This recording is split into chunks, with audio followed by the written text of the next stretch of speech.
मैंने देखा उनको जब वो मेरे बेटे को मार रहे थे, लेकिन उसका ब्लड इतना निकल चुका था, मैं वो ब्लड देख के मैं बेहोश हो गया। मैं उसको बचा नहीं पाया। और वहाँ पर इतने लोग थे उस टाइम पे, पुलिस वाले भी खड़े हुए थे।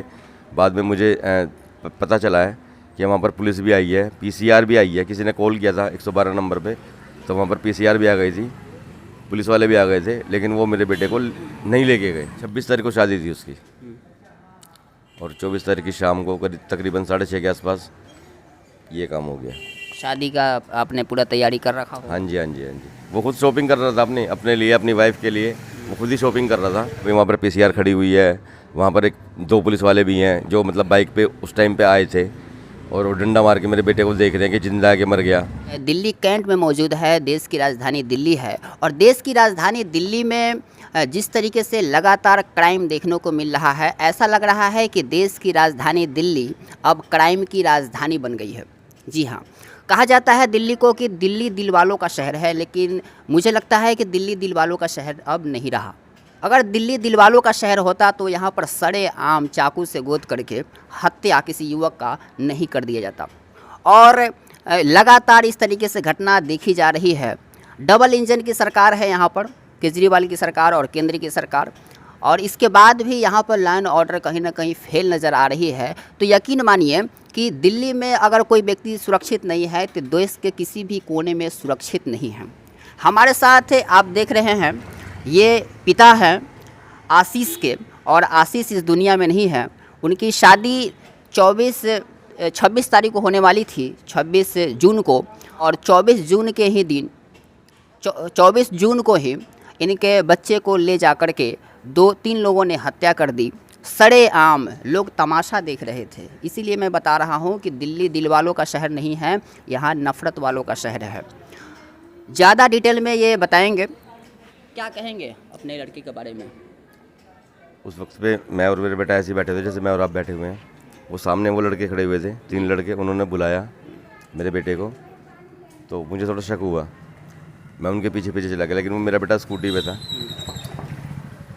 मतलब मेरे घर से काफ़ी दूर ले जाके, करीब ज़्यादा भी नहीं तो कम से कम 400-500 मीटर का फासला होगा मेरे घर से, वहाँ पर ले जाके उसको जो इस काम को उन्होंने अंजाम दे दिया।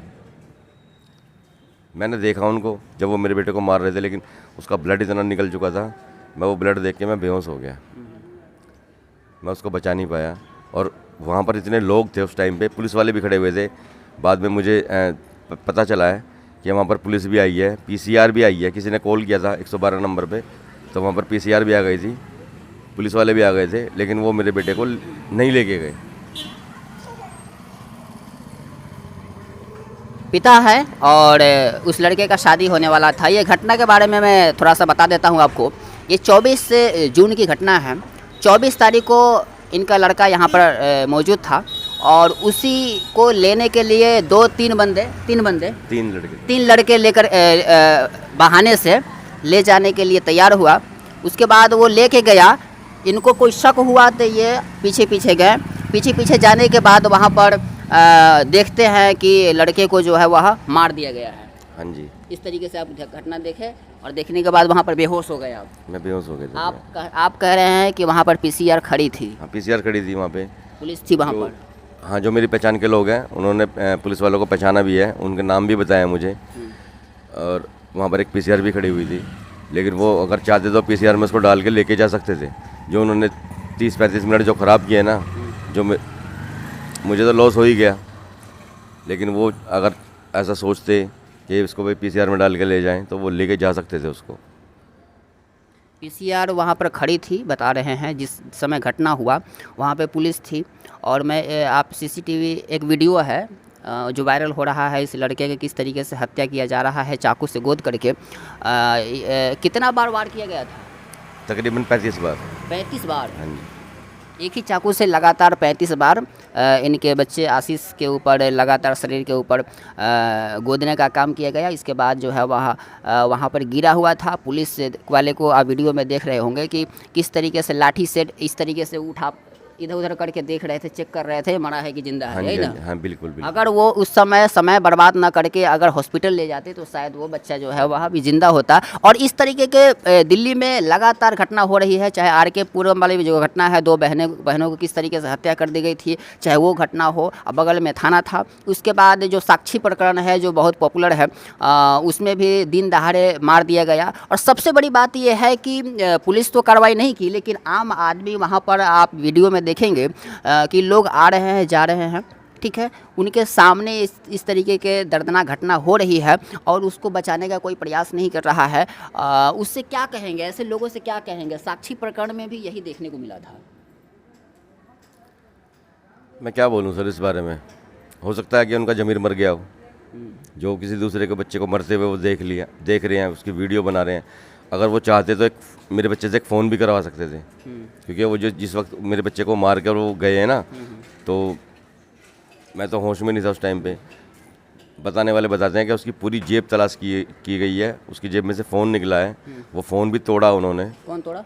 वही 3 लड़के, अच्छा। वो फ़ोन भी तोड़ा उन्होंने।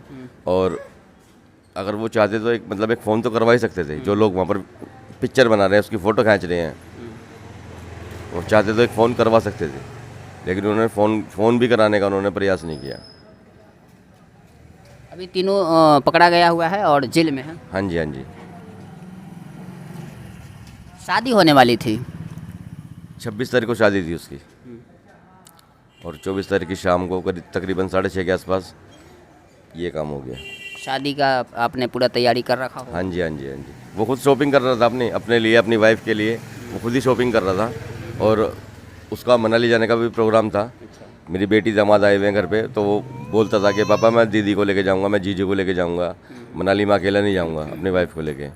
तो अपनी बेटी को रोका हुआ था मैंने यहीं पे, और ये जाते हैं, मनाली जाते हैं। पूरा प्लानिंग था जो अब जो है वह उजड़ गया हुआ है। बेटे का जो साया है वह अब नहीं है, बुजुर्ग हो गए हैं, और पिता के ऊपर जो है वह बेटे का लाठी सहारा जो है वह अब नहीं है, चला गया है। फैमिली में आपके कौन कौन लोग हैं? बहुत बड़ा परिवार है मेरा। मम्मी है, पापा हैं, मेरे भाई हैं मुझसे बड़े, उनके बच्चे हैं, मेरी सिस्टर है, उनके बच्चे हैं। तो आपके इकलौता लड़का था वो? हाँ जी। और एक लड़की है आपकी बड़ी? एक बेटी, हाँ, बड़ी एक बेटी है। लड़का और एक लड़की। हाँ जी। एक लड़का तो अब दुनिया में नहीं है। दोस्तों आप देख सकते हैं दिल्ली में इस तरह की घटना लगातार हो रही है। मैं लगातार आप लोगों को दिखाने का प्रयास कर रहा हूँ। कहीं ना कहीं यहाँ के प्रशासन पर और यहाँ के सरकार पर ये सवाल उठता है, जब देश की राजधानी दिल्ली में इस तरीके की चीज़ें होती है। दिल्ली पुलिस कहती है कि वह देश का नंबर 1 पुलिस है। कहाँ गई वो नंबर 1? जब इस तरीके के आए दिन इस तरीके की घटना हो रही है, पुलिस के सामने हो रही है, पीसीआर वैन वहाँ पर मौजूद था, फिर भी इंतज़ार किसका किया जा रहा था? बॉडी को ले जाने के लिए। हालांकि उस टाइम वो जिंदा था। हाँ जी, उस वक्त वो जीवित था। और करीब 30 मिनट से लेकर 35 मिनट तक उन्होंने एम्बुलेंस के आने में ख़राब कर दिए। अच्छा, वो चाहते तो पीसीआर में ले करके हॉस्पिटल जल्दी से जा सकते थे, है ना? उस समय तो एक मिनट जो है वह बहुत कीमती होता है। ब्लड ज़्यादा गिर जाने की वजह से वह बच्चा जो है वह शायद डेथ हो गया होगा, उसकी मौत हो गई होगी। क्या कहेंगे आप प्रशासन से? क्या बोले सर, कुछ छोड़ा नहीं है इन्होंने बोलने के लिए। जो यहाँ के नेता हैं, वो एक सीसीटीवी फुटेज है, वहाँ पर कैमरा लगा हुआ है, वो सीसीटीवी फुटेज तक नहीं दिखा रहे हैं हमें। हमने एप्लीकेशन भी दी है थाने में कि भाई हमें ये सीसीटीवी फुटेज चाहिए, लेकिन वो नहीं दे रहे हैं। वो इसलिए नहीं दे रहे हैं क्योंकि वहाँ पर उस वक्त ना एक पीसीआर खड़ी हुई है, वो पुलिस वाले खड़े हुए हैं वहाँ पे। वो शायद इस वजह से वो सीसीटीवी फुटेज भी नहीं दे रहे हैं, क्योंकि अगर वो बाहर आ गई तो हो सकता है उनकी नौकरी चली जाए या क्या बात हो। मतलब पुलिस दबाने का प्रयास कर रही है, और जो प्रतिनिधि है यहाँ के जनता के प्रतिनिधि, वो भी कहीं ना कहीं चीज़ों को दबाने में लगे हुए हैं। देखिए, कम से कम वो सीसीटीवी फुटेज को दबाने की कोशिश पूरी कर रहे हैं, क्योंकि अगर वो सीसीटीवी फुटेज अगर बाहर आ जाएगा तो जो पीसीआर खड़ी हुई है वो दिखाई देगी, वो जो पुलिस वाले उसको डंडा मार के उठा रहे हैं वो बाहर आ जाएगा सब कुछ। तो इसीलिए ये फुटेज तो हमने भी उम्मीद छोड़ दी कि वो फुटेज मिलेगी हमें, वो फुटेज हमें नहीं मिलेगी। न्याय की उम्मीद है अब? देखिए, जो यहाँ जिनके पास मेरे बेटे का केस है वो बहुत अच्छी कार्रवाई कर रहे हैं, और एक सबूत वो इकट्ठा कर रहे हैं। न्याय तो मुझे पक्का मिलेगा। क्योंकि मुझे पुलिस से कोई शिकायत नहीं है। मैं ये नहीं कह रहा हूँ बिल्कुल भी पुलिस अपना काम नहीं कर रही है। पुलिस अपना काम कर रही है।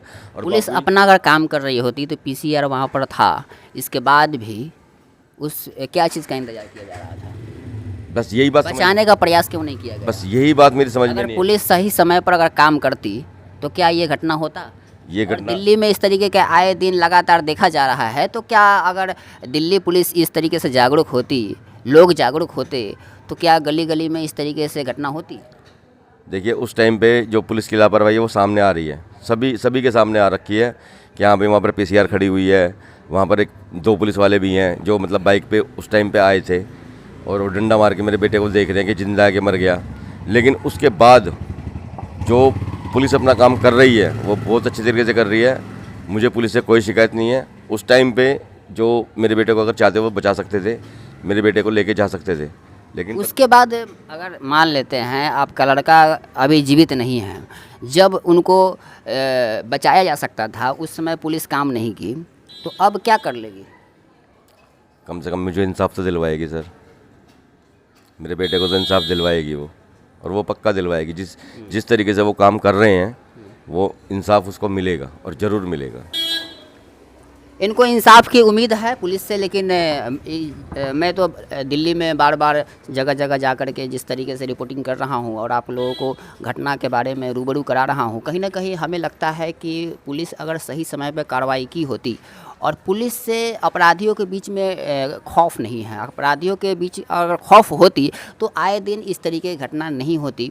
ये आशीष जी के पिताजी हैं और आशीष की शादी होने वाली थी 26 तारीख को। उसके 2 दिन पहले ही 24 तारीख को उनके 3 बंदा जो आता है घर पे आता है, बहला फुसला करके लेकर के जाता है एक स्कूल के पास, और फिर ये पीछे पीछे इनको शक होता है तो शक के आधार पर पीछे पीछे जाते हैं। आगे जब देखते हैं तो उसको चाकू से गोद करके आशीष को मार दिया जाता है। वहाँ तड़पता रहता है। पुलिस से कि वहाँ पर पीसीआर वैन होती है, इसके बाद भी पुलिस इंतज़ार करती है एम्बुलेंस की। एम्बुलेंस आता है, उसको लादा जाता है, तब तक काफ़ी देर हो गया होता है और फिर उसकी जो है वह गाड़ी में ही डेथ हो जाती है। नहीं, उसको हॉस्पिटल लेके गया था। हॉस्पिटल में जाहिर सी बातें हैं, खून जो है वह बॉडी से ज़्यादा मात्रा में गिर गया होगा, इस वजह से फिर उसकी हार्ट चौक हो गई होगी। और अगर समय रहते, अगर पुलिस की वैन वहाँ पर थी, पीसीआर थी, अगर वहाँ पर कार्रवाई किया जाता, जल्दी से हॉस्पिटल लेके जाया जाता तो शायद उसकी जान बच सकती थी। लेकिन अब इनकी न्याय की उम्मीद है, इनको लगता है कि पुलिस न्याय इन्हें ज़रूर देगी। 3 अपराधी जो है वह पकड़े गए हैं, अभी फ़िलहाल जेल में हैं। आगे हम आपको अपडेट देते रहेंगे, हमारे साथ बने रहिएगा। फ़िलहाल मैं हूँ नवीन कुमार। जय हिंद।